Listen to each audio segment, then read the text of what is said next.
Welcome back to That's Helpful with me, Ed Stott. This special bonus episode is brought to you by my dear friends at Foods. Now tell me, how much of your day is spent sitting? If you're anything like me, it's a lot.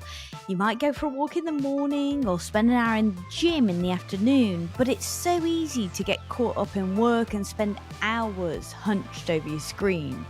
The great news is it doesn't have to be this way. Lizzie Williamson is a personal trainer on a mission to make exercise easier, and her new book, The Active Workday Advantage, is full of simple tips and tricks to fit more movement into your day. Many of them you don't even need to get up from your desk for. So if you're looking for a way to get moving and make a huge difference to your health without spending hours in the gym, this episode is for you. Before we get into it though, I want to tell you about something that has really helped boost my health this year. When we're focused on building our best lives, it's super easy to overlook the little things that make a big difference. And for me this year, I've really been working on nailing my nutrition. I've found a way to do it that doesn't involve hours of meal prep, a whole bunch of expensive ingredients, and heaps of time spent researching healthy recipes. Outsourcing my meal prep to Foods has taken the mental load out of making sure my meals are fresh, healthy, and nutritionally balanced. Each week, you choose from 60 meals, let gourmet chefs whip them up for you and have them delivered to your door fresh, never frozen. They're always adding new meals and tweaking recipes to keep it even more delicious than ever. There's no cooking, no dishes, no cleanup, and best of all, I've reclaimed my Sunday afternoons from meal prep hell. Make sure to use my code HELPFUL, HELPFUL, for up to $200 off your first 5 boxes, and there's a link in the show notes. Right, let's get into it. I do have to tell you that this episode, Lizzie and I had our fair share of technical issues, so we ended up recording this a little differently to normal.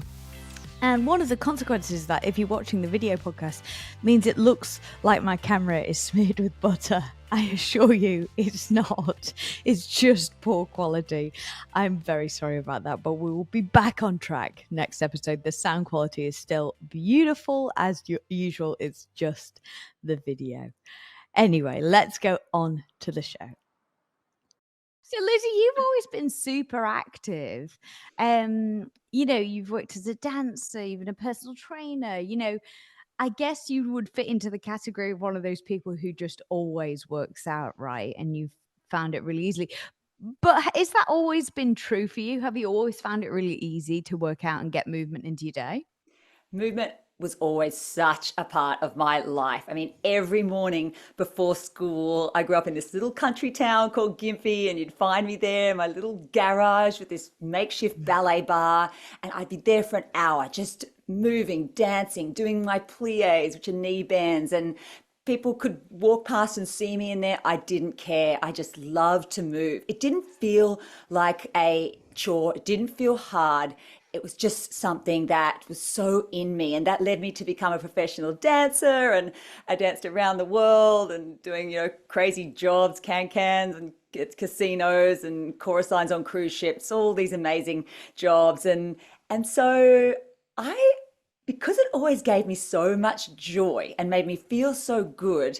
If I ever heard of someone who was struggling with the way that they were feeling, they were struggling with their mental health, I would think, you know what they need to do? They just need to get out there and move. They just need to exercise. I feel so much better. Why aren't they doing it? And then 15 years ago, I had a baby and a toddler, and all of a sudden, I could not get myself to do this thing for myself that had always made me feel good. It made me feel better, brought me this joy and this connection back to myself. And I was so completely shocked how hard it became. Yeah, absolutely. And it's like such a difference in knowing that you need to be doing something and knowing that it's going to make you feel better, but actually being able to do it is a very different thing. What was the mindset shift that kind of helped you to get out of that rut and really empowered you to start being able to move again? Well, the first step was definitely going to see my doctor, which took me a long time, by the way. I felt really, really ashamed Yeah. that I wasn't coping. I felt like, you Yeah. know what? Look at all you've got. You've got two healthy children, a supportive family, roof over your head, everything. Come on, get over it, get on with it. But that strategy, that mindset certainly was not working. And so when I went and saw her, there was something about seeing her and talking to someone about how I was feeling. It was like it then lifted something. I guess it was the shame, right? Started lifting that shame of all these dark thoughts I was having. This, gone was that positive person. I couldn't talk myself out of it, all of that stuff. And so there was something about that that led me to go, right, I have got to do something. And so I remember going to my kitchen bench and putting my hands on it like I was back at my ballet bar. And it felt so, so hard to do. But I got myself to do this one single plie, the knee bend. And then I did another one, and I could not get myself to do very long at all. It's crazy to think back now how hard that was. But there was something about that moment, even though a part of me was there going, really? I mean, that doesn't count. What's that going to do? There was something about it. I thought, you know what? You can do that again tomorrow. Do that tomorrow. And then I did it the next day and the next. And then very, very slowly started to come out of this stuck, dark place that I was at. And this ripple effect happened of getting more professional help, of moving a bit more, of doing the things that we need to do. But I could always come back to that fact that here was a little something that I can do. And I started to realize that, oh, actually, I'm so stuck in this all or nothing mindset that if exercise and movement for me couldn't look like this hour, certain amount of time, location, intensity, whatever, then I couldn't do anything. And I really started to see that actually something was so much better than nothing. Absolutely. And I guess it's that, like, for so many of us, whether you've been really into movement before or been great at exercising, committed to exercising, or you've never been into exercising, I guess sometimes we have that identity crisis where we either associate ourselves with being somebody who doesn't exercise. So we're like, oh, I don't work out. I don't like, it's just not my thing. Or we identify as somebody who has always worked out, so should be able to do like an hour and commit to that. And I guess that identity I idea and kind of clash is what stops so many of us from being able to, start exercising as well. That is such a good point because we can so easily look at who we used to be. And perhaps we used to Mm. be this really fit, strong person. Or maybe we have always been someone who, oh, exercise, hate it, don't want to do it, bad memories of school sport, issues with, body demons. That's what I had, all of that sort of stuff. And so, yeah, we just think, right, well, it can't be something that it's just not for me. That's the feeling I think you Mm. can get. And it just feels sometimes like, oh my gosh, another thing that we have to do, another thing on this whole well-being thing and on our to-do list. Oh my gosh, I've got to find time to exercise today. How am I going to do it in this jam-packed day? Or I'm really not feeling that great. I've got no motivation. I'm too exhausted, all the things. And because we look at exercise as something being it's apart from us, something separate in our day that we have to add in, it can just feel so hard. We just think, oh, we'll do it tomorrow, we'll do it the next day, do it the next day, and so on. Yeah, and the other thing is that I think a lot of us, if we are exercising, like some of us just aren't exercising at all for various reasons, which, I've been that person throughout various stages of my life, and I think it does ebb and flow for most of us. But for a lot of us, if we are exercising, we'll probably be going for like a walk in the morning, or we'll do a workout 3 times a week in the afternoon, but then we'll be sat for a long time throughout the day when we're working, and our offices just aren't designed for us to be moving about. Why is that actually, not enough to get like that 45 minutes of movement or that 45 minutes of walking in the morning and then being like so stagnant in the day? There's so much research around the negative effects of prolonged sitting. So if you look at World Health Organization, what they're saying to workplaces and to individuals, government guidelines, what they're asking us to do is to break up these long hours of prolonged sitting with some physical activity, because we know that this prolonged sitting with no breaks greatly increases our risk of things like a heart disease, an earlier death. It also makes our bodies much more susceptible to injuries. Our bodies aren't as strong. Our brain doesn't like these long periods of inactivity because it's designed to function at its best through physical activity. It rewards us when we get moving. And so if you think about when you are there sitting and not moving for these long periods of time, you think about your heart. It doesn't really have to work very hard. And that can lead to a buildup of fatty acids that can clog our arteries.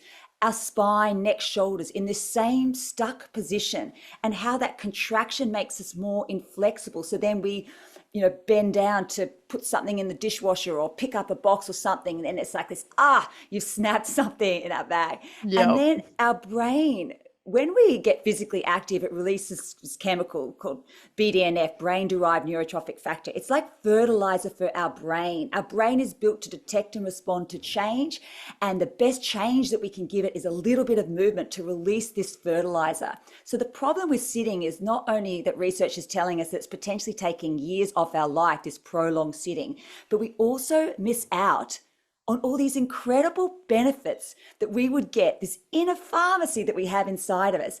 And we get it from these moments of movement throughout our day. I mean, who wouldn't want a bit more brain power? Who wouldn't want to feel better in their bodies, be in a better mood? And that is available to us in our workday and beyond. And so, if we want to kind of reap these rewards of movement throughout the day and not make it something that we have to like find a whole hour or a whole 45 minutes to fit in, I mean, if you're doing both, great, go you. Yes, But if yes. we want to start to fit this in, how much time do we really need to dedicate to this? Because I guess, like, for so many people, if they're listening to this, it's like, well, I just wouldn't have the time to find out to work out throughout the day. How much time do we really need? First thing we need to do is reimagine this whole exercise thing, that it has to be this certain amount of time. We've got so many rules that we've set up about Oh, exercise, yeah. and our bodies and our brains don't care about the rules that we in the fitness industry have set up. It just wants us to move, however, whenever. And there's so much evidence to back this up. There's a study by Columbia University that talks about a 1 minute walk every half hour does incredible things to regulate our blood sugar levels. And that's what happens after we eat, and that hour later, how it spikes. And then you go on this energy roller coaster ride. It also helps to improve our mood and decrease fatigue. There's another study by Edith Cowan University, Australian University, and this one went viral around the world that showed how just 3 seconds of, say, lifting some weights in your day has a positive impact on your muscle strength. And in fact, doing these little moments throughout your week every day is more effective than that one gym session, strength training session in your week. We know that 150 minutes that we are told that's a recommendation for physical activity, it's so fine and just as effective to break that up in little moments. Here's the thing, when we put this time on what it has to be, so say 30 or 60 minutes, and we can't do it, then we just go, okay, I can't do this exercise thing today. Whereas 2 minutes, it sounds so much more achievable than 30 or 60 minutes. And you might think, really, well, 2 minutes, it's just not enough. But the thing is, when you take that little bit of action, of course, it precedes motivation. You take a little bit action, you feel a bit more motivated. It's easier to convince yourself to do 2 minutes. Chances are you'll probably do a little bit more, even not right at that time, but probably in an hour, you might start to think, oh gosh, that felt good before. I'm going to do that lovely chair stretch in my chair again. Yeah, so I guess that goes back to that identity shift, doesn't it? Because if we identify as not necessarily being a person who exercises or has the time to exercise, we might identify as somebody who has like little 2-minute bursts throughout the day and somebody who wants to get more productivity and work harder. I love this. It's such a good mindset shift in terms of getting more activity into our day. So, one of the things I guess that loads of people will be thinking if you're saying work out throughout the day is like, I'm in an open plan office. I don't want to get sweaty. There's loads of things that we could put in our way to kind of, make it validate why we don't want to work out throughout the day. So, how can we create the right environment to make our workday more active?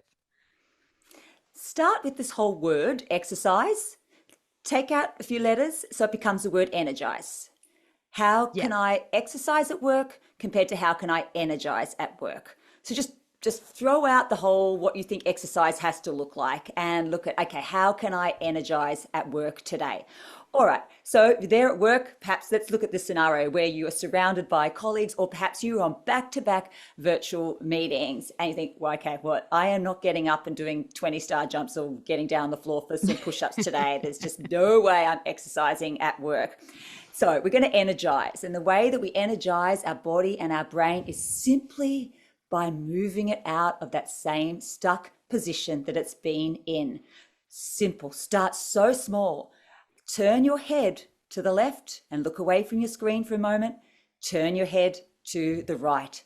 We could all do that without any of our colleagues going, what are they doing? Roll your shoulders back a couple of times. Imagine someone's called you from behind and just twist your body in the chair one way and then twist in the body the other way. Imagine you have dropped a pen either side of you. Lean down and pick up that pen and then come back up and go the other way. And you'll start to, if you're doing this as you're listening to me, you go, oh gosh, that feels nice in my back. And what's happening is by looking away from the screen for a moment, you're giving your brain this chance to reset. And the studies by Ariana Huffington and Microsoft Labs say that little micro break really does reset your stress and helps you be more productive and even more happier at work. So start super small, and then hopefully that person next to you, as you're there rolling your shoulders back, goes, oh gosh, my shoulders are a bit tight too. I'm going to roll my shoulders back. The person next to them does the same. So you, in a way, have given this gift to those people around you, this gift of taking a moment to give back to your body and your brain and your mood. And then everyone might be rolling their shoulders back. And then you might go, you know what? This is feeling good, taking these little moments to break up my day with movement. How about we start doing this at the beginning of a meeting? Super simple, super small. And let me tell you, I worked for workplaces that started in this small little way, and now they start their meetings turning on a song and having a dance because they've eased into it. They've noticed how good it feels, how much you connect with each other, and it's part of their company culture now. Who doesn't want to have a bit more fun and bring a bit more joy and connection in their day? And that's something, this ripple effect can happen from this smallest little moment you take to role model. Who knows where that can lead? Absolutely, and I love this idea of getting everyone on board because then you don't feel like the weirdo who's, doing star jumps out their chair and permanently reaching for pens. But one of the other things that you suggest is like going out for a walking meeting. So like rather than being sat at your desk, getting out and saying, "Hey, why don't we actually take this one outside and do and have a wander?" Or even when you're on the phone or doing a phone meeting, having a wander. I think that's so great. Yeah, or even just if you're able to, just get on up off your chair for a moment. You can have a walk on the spot, you can pace. The great thing about combining walking and meetings, in fact, combining any type of walking in your day, even if it's around your office, your house, or on the spot, or get outside if you can, but don't let that stop you if you can't, is there's a study by Stanford University that shows that compared to sitting, walking increases creative output by 60%. 60. And those creative juices continue to flow after you sat back down. So imagine how much more productive that meeting is going to be. And you feel it when you go for a walk. The ideas come to you. It's no accident. All these chemicals and neurotransmitters gets released when we walk. It's how we've always been designed.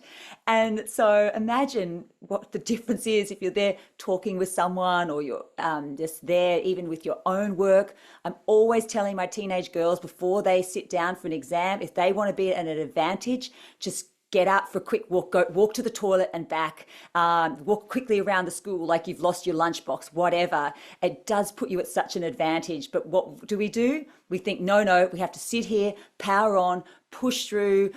We better not break the status quo and say to someone, you know what, I'm just going to take this meeting out for a walk while we're here. We think we need to just keep doing it this way we've always done it. But it's not working for so many of us. We're burning out. Our bodies are in agony. We're just feeling not very happy and engaged at work. So we really do have to find a different way. And you're so right. Walking meetings, such a great place to start. This episode is brought to you by my friends at U Foods. This year, I decided to have U Foods take charge of my meal prep. No more mental load of not only deciding what's for dinner, but making sure it's fresh, nutritionally balanced, and delicious. And let me tell you, it's been an absolute game changer. I no longer waste my Sunday afternoons filling containers with boring recipes that I don't even want to eat when it comes to dinner time. U Foods deliver gourmet, nutritionally balanced meals, fresh, never frozen, right to your door. All you do is hop online and choose what you like the look of from over 60 meals that are constantly being tweaked and added to so that they're more delicious than ever. And best of all, there's no cooking, no dishes, no cleanup.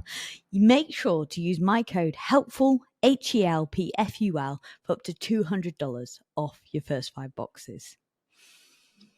Yeah, absolutely. I live in like a inner city suburb, and the business with the biggest queue around me is the chiropractor. That's got to tell you something, right? We are all hunched over at our desk, and I have had, suffered with headaches and all sorts from just being sat at the desk. One of the things that I found that I love, I mean, this is a big commitment and it makes me sound like a bit of a nutter, but I bought a desk treadmill. Oh my God, Lizzie, it was quite an indulgent purchase, I'm so but I jealous. absolutely loved it. But it's so good. And can I tell you that when I bought that, my boss at my other job bought one. They then bought one for the office, and like 3 members in our team now also own desk treadmills. So if the thing that's holding you back is thinking that people will think you're a bit odd, or people will laugh at the fact that you're trying to move a bit more, people genuinely get on board and get inspired by this, don't they? They really do. And it's so great to remember that this is actually bigger than you, because you Mm, there being on your treadmill desk, and you put yourself probably in a bit of a better mood. That probably means that, I know for me, when I've moved more in my day, I'm more present with my kids. I'm just wanting to be able to mm. give more to them. And then what's happened for you is that then your boss has seen that. So then what's now going on with your boss's day, and how they are better able to communicate with people, because they have been walking. So their body's released endocannabinoids, which is our body's chill pill.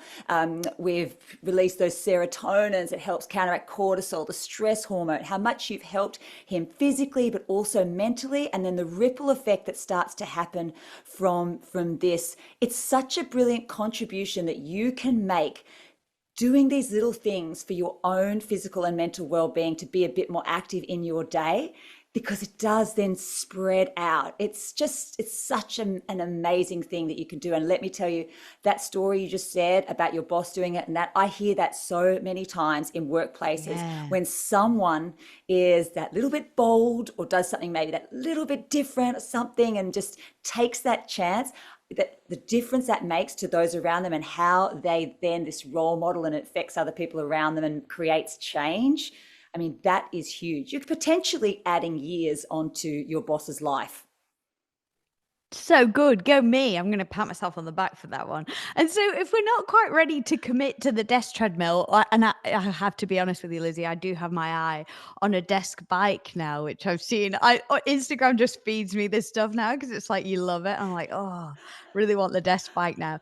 So, but if we're not ready to commit to that, because that is a big commitment, and again, we don't want to scare ourselves off, and we want to start small. What are some of the other micro moves that we might be able to incorporate into our day that potentially, if we don't want to get everyone on board and we don't want to create a fuss too much, but we do want to do this for ourselves, like what are the other things we can start incorporating into our day? I've worked with industries where they are attached to their computer with a headset.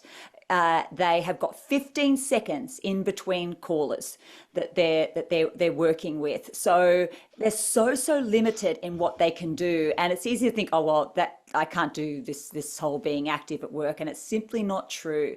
Even being there for 15 seconds, standing up off your chair, sit back down, stand up, sit back down. Stand up if you've had a really stressful call with someone, have a little punch out in front of you, or shake it on off.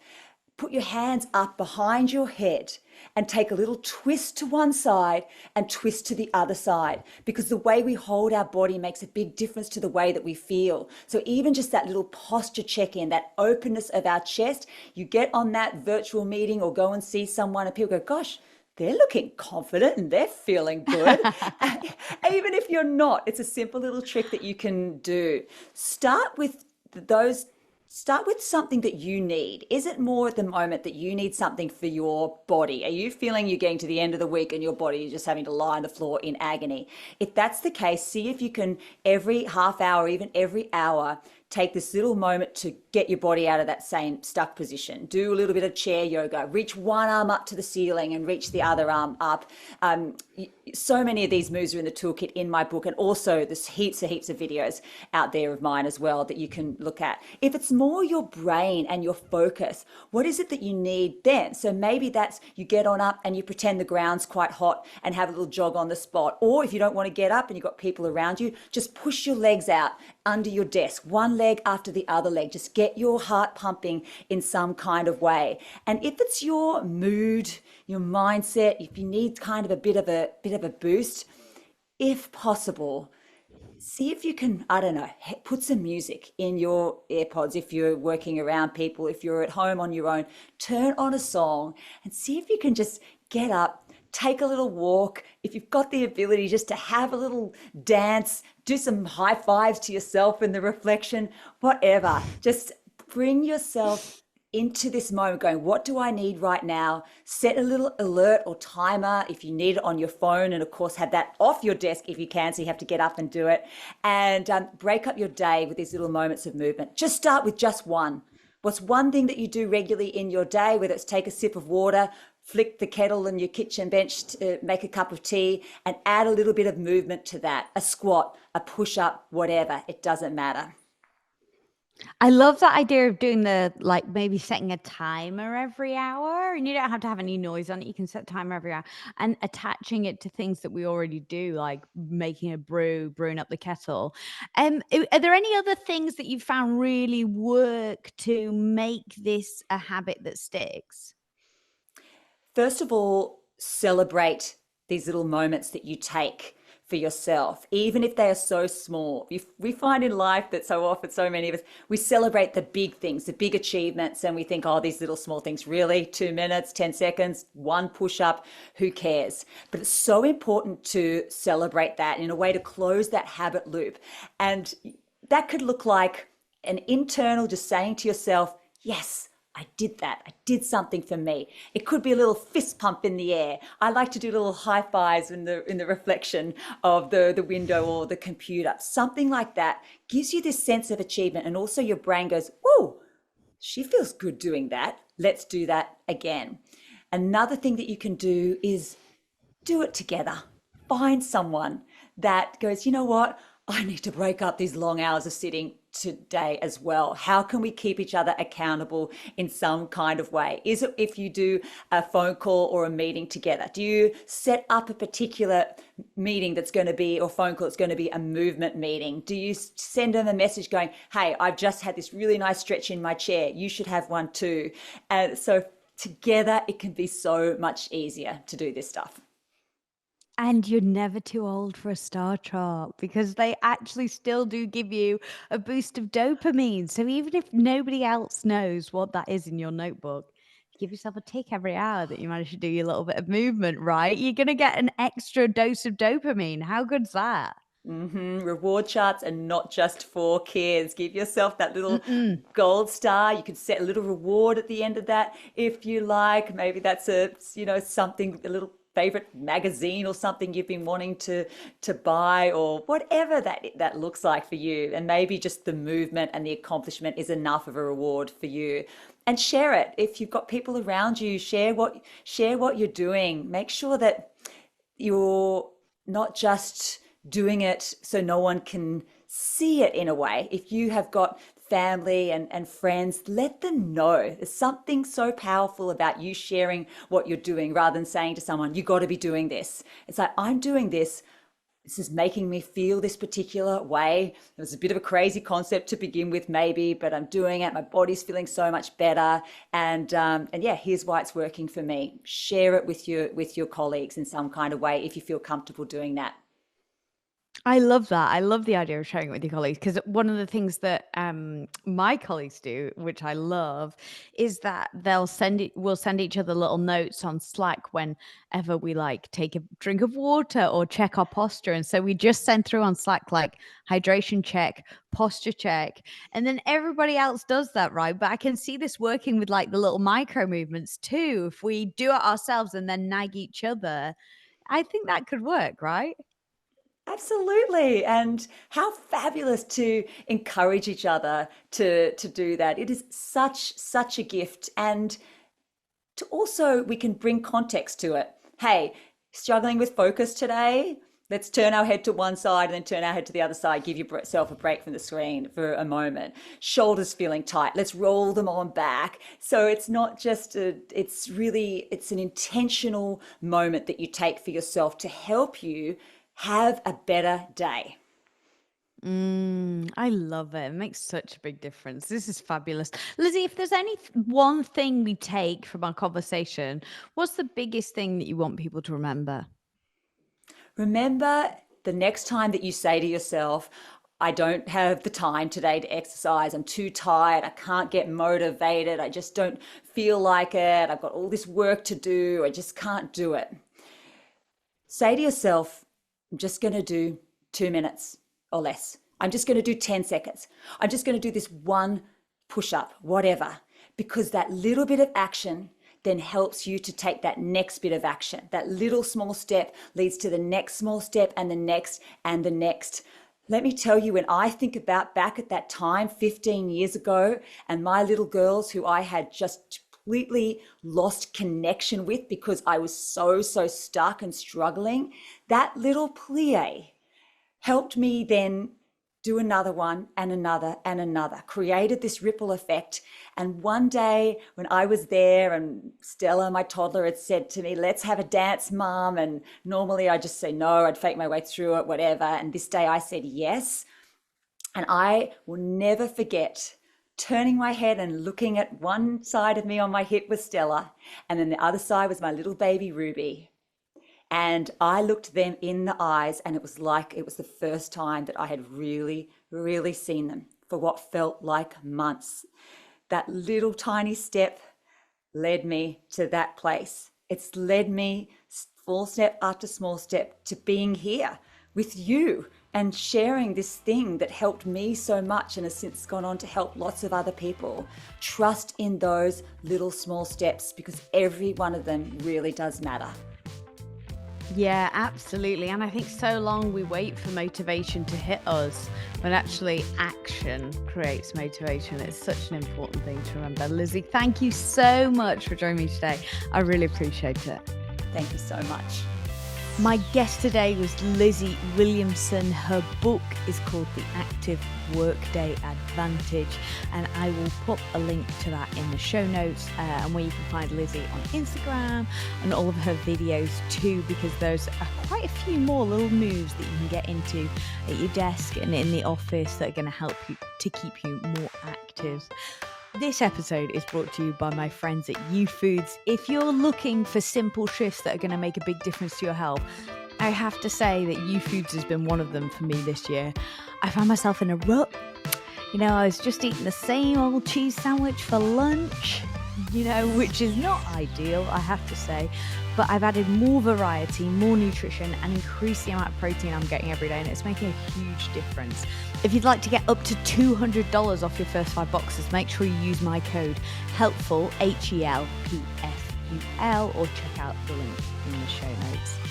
If you have a minute, please take a second to leave me a review. And if you are new here, make sure you subscribe so you never miss an episode. There'll be another one dropping this week, and it is sure to be an absolute ripper. So make sure you check that out. I'm Ed Stott, and I sincerely hope that's helpful.